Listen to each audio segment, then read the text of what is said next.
Boa tarde, tudo bem com vocês? Como é que vão as coisas?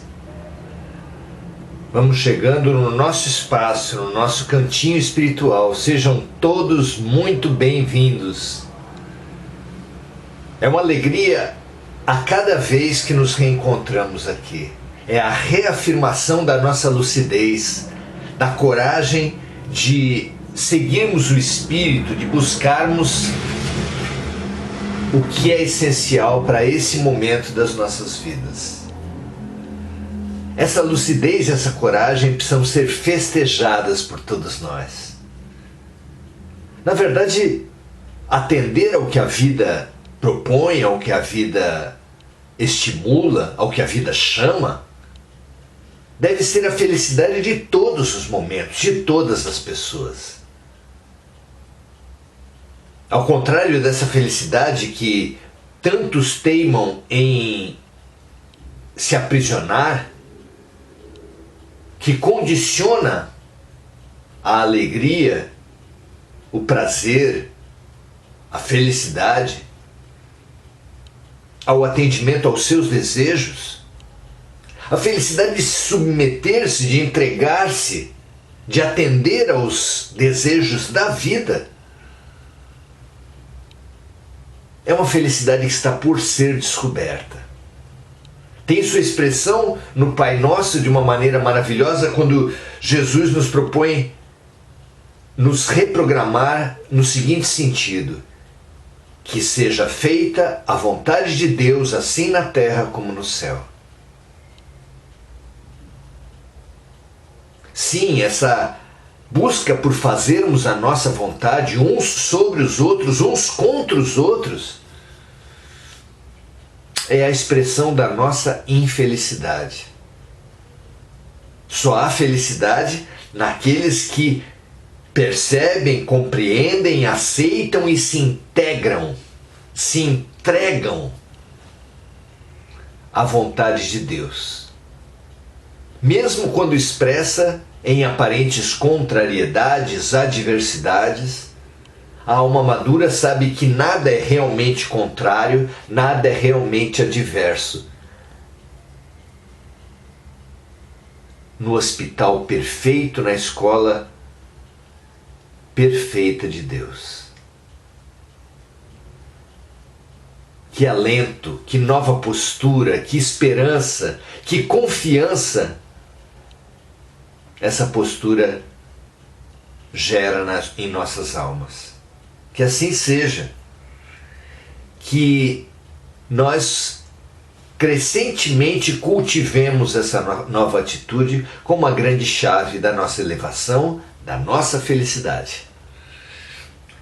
Muito bem, hoje, em continuidade ao encontro anterior, onde falamos do deslocamento dos espíritos, hoje vamos falar sobre a noção, a consciência de distância que os espíritos têm ao se deslocar, se a matéria é mesmo um obstáculo ao espírito, como é para o encarnado, em suas portas, muros, janelas, paredes, muralhas. Como isso se dá no mundo espiritual? A primeira pergunta de Kardec é pergunta número 90, do item Forma e Onipresença dos Espíritos, do capítulo 1 da segunda parte de O Livro dos Espíritos, que nós não nos cansamos de recomendar sua leitura e depois seu estudo a todos os amigos e amigas. Na questão 90, então, Kardec pergunta assim: quando um espírito se desloca de um lugar para o outro, ele tem consciência da distância que percorre e dos espaços que atravessa, ou é subitamente transportado para onde deseja ir? E a resposta dos luminares é a seguinte: ocorrem ambas as coisas. Se o espírito quiser, ele pode ter consciência da distância que percorre, mas essa distância também pode ser completamente despercebida. Tudo depende de sua vontade e também da sua natureza, mais ou menos depurada.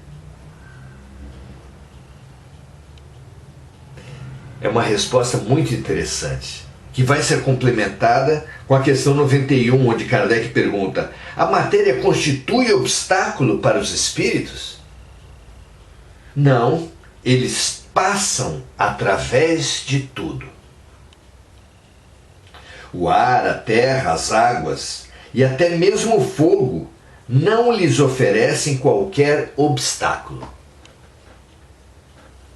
Mas essa resposta, vindo na sequência da anterior, fica subentendido a última frase da resposta número 90, que diz: tudo depende de sua vontade e também da sua natureza mais ou menos depurada. Como falávamos no nosso encontro anterior, o mundo espiritual é o mundo da mente, é regido pela mente. E dessa forma, como é praticamente impossível para um ser do nosso grau de elevação mudar instantaneamente as suas crenças, a sua mente, quando ingressamos na pátria espiritual após o fenômeno morte, a nossa mente permanece ainda condicionada pelos limites, pelas características da matéria. Então, nesse período em que prevalece o condicionamento da matéria, o espírito não consegue ultrapassar paredes, águas, portas, morros, não consegue atravessar os ares, se mostra completamente limitado pela matéria, do mesmo jeito que ocorre com o espírito encarnado. Mas não por uma limitação real sua, não por uma limitação real que a matéria exerça sobre o espírito em geral. Mas a limitação é dada pela mente, pelas crenças. Por acreditar nas limitações próprias do espírito encarnado, o espírito após a morte age e reage como se prevalecessem as mesmas limitações. Mas isso não é uma condenação, não é uma destinação, não durará para sempre. Porque o espírito, conforme o passar do tempo, vai se relacionar com espíritos mais desapegados, que trabalharam e ressignificaram suas crenças, que já são capazes de volitar, de transportar-se imediatamente. É curioso que das ficções científicas, desde Flash Gordon, mas em diversos outros filmes, desenhos, criações de ficção científica, praticamente todas as previsões dos criadores dessas ficções foi realizada, praticamente a totalidade. O que inclusive levanta fundadas suspeitas de que eles viram todos esses progressos, essas tecnologias no mundo espiritual, onde tudo acontece antes do que na Terra.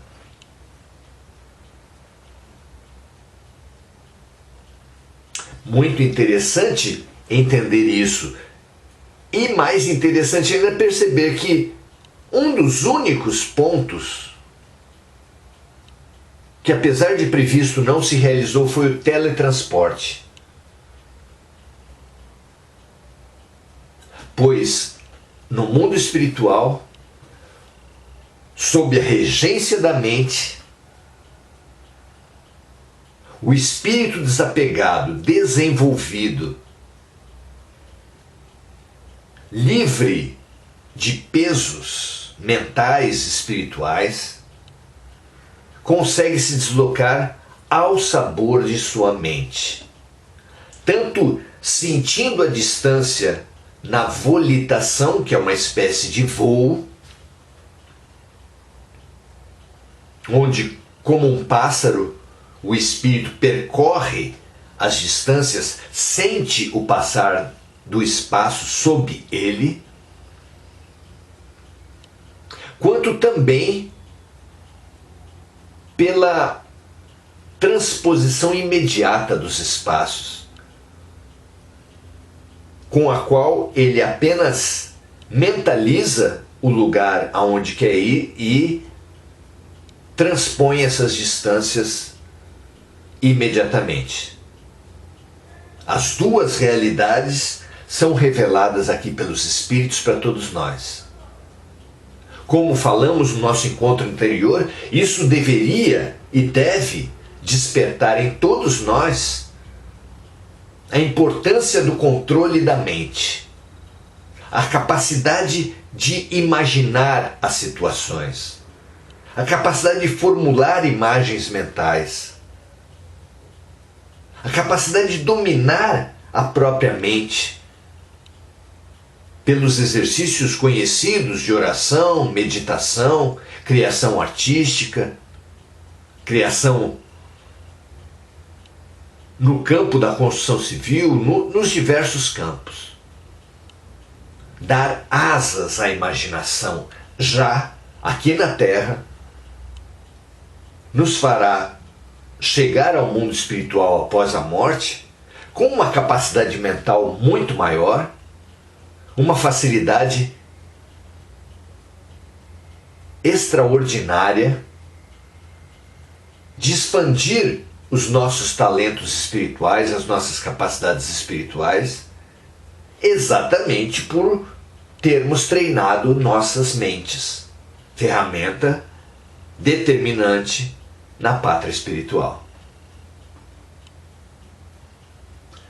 Fabuloso que se perceba a importância da mente e a importância de nos dedicarmos à mente, de desenvolvermos a mente, pelo menos com a mesma tenacidade que dedicamos ao corpo, com suas academias, seus treinamentos esportivos, seus diagnósticos, seus tratamentos de saúde. Tudo isso precisa também ser feito à mente e ao espírito. Até porque a mente e o espírito desarmonizados desarmonizarão também a matéria, o corpo espiritual, o corpo físico, trazendo problemas de saúde objetivos para todos nós. Então, mente, mente e mente. Precisamos demais focar, desenvolver nossas mentes, pelo menos com a mesma tenacidade que damos ao nosso progresso material, à nossa prosperidade material, pelo menos com o mesmo progresso que damos, a mesma atenção que damos ao progresso do corpo físico, na sua musculatura, na sua força, na sua saúde, na sua beleza. Já imaginou que tremendos progressos atingiremos se buscarmos o embelezamento de nossas almas através do perdão, da gratidão, da compaixão, da generosidade? Já imaginou que saúde alcançaremos quando focarmos e nos movermos em direção ao amor, como proclamado por Jesus, o amor cobre a multidão das desarmonias, das doenças, dos pecados.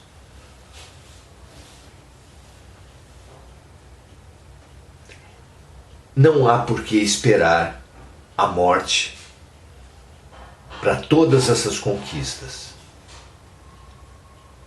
Percebida a importância da mente, agora, podemos e devemos fazer agora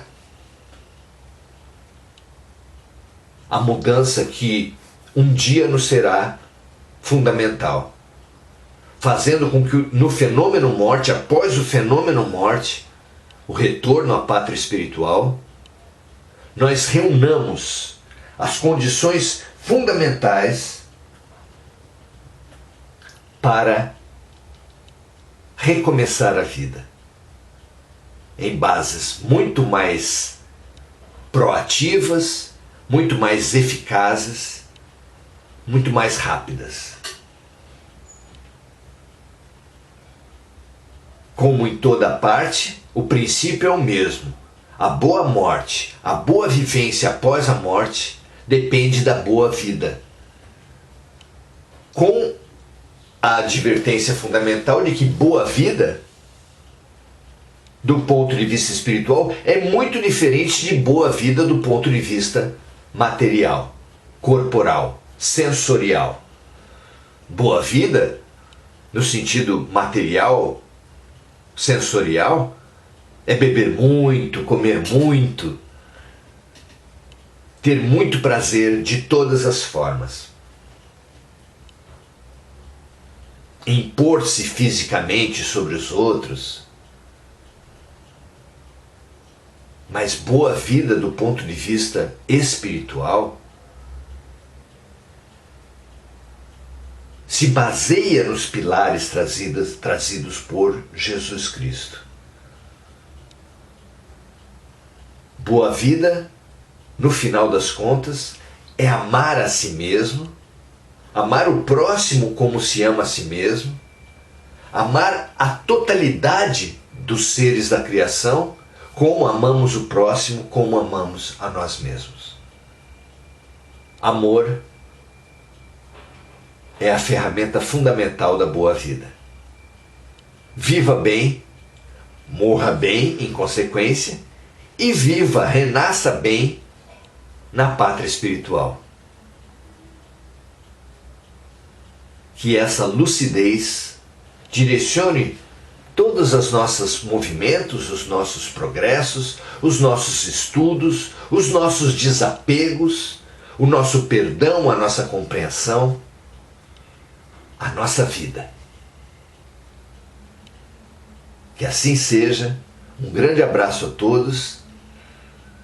Muito prazer em estarmos aqui novamente juntos. Saudemo-nos então. Dileia Ballarini Escobar, muito bom você estar aqui conosco. Andréa Salvatore, Gugu Souza, sempre abençoando esse nosso encontro, esse nosso momento.